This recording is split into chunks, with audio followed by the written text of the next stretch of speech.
Yamaha YTX 125. Bilog po ang shape nito pong kanyang headlight at gumagamit po ito ng bulb type para po sa kanyang high beam and low beam. Naka-pop up naman po ito pong kanyang mga bulb type na turn signals. Gumagamit po ito ng traditional na telescopic fork para po dito sa kanyang front suspension, black color. At equip po ito ng drum brake para po sa kanyang front braking system.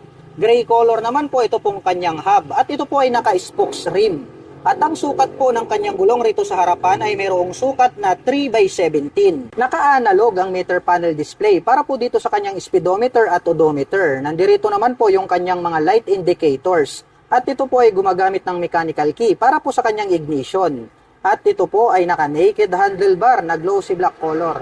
At pagdating naman po sa kanyang mga button selectors, mayroon po itong passing light, high beam and low beam, turn signal selectors, horn, at mayroon po itong choke.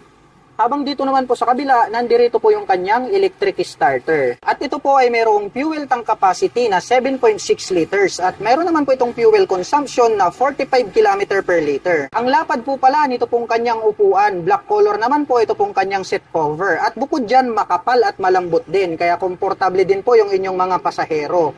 At sa tansya ko, kasyang-kasya po rito yung 3 tao. At meron na din po pala itong integrated na rear carrier. At ito po pala ay gumagamit ng 4-shock absorber. 4 na po pala ito pong kanyang rear suspension.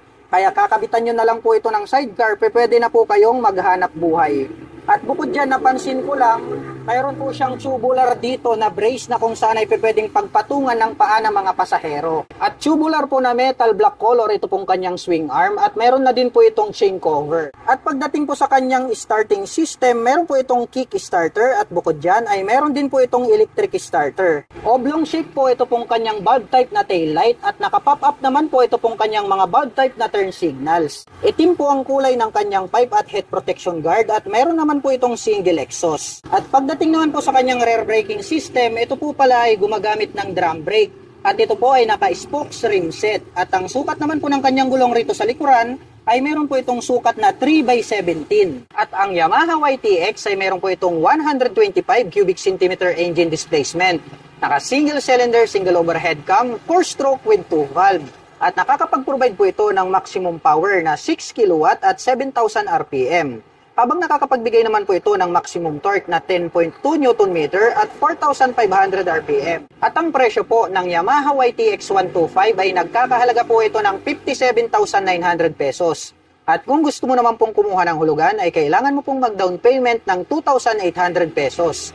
At mayroon po itong 3,338 pesos sa loob po yan ng 3 taon.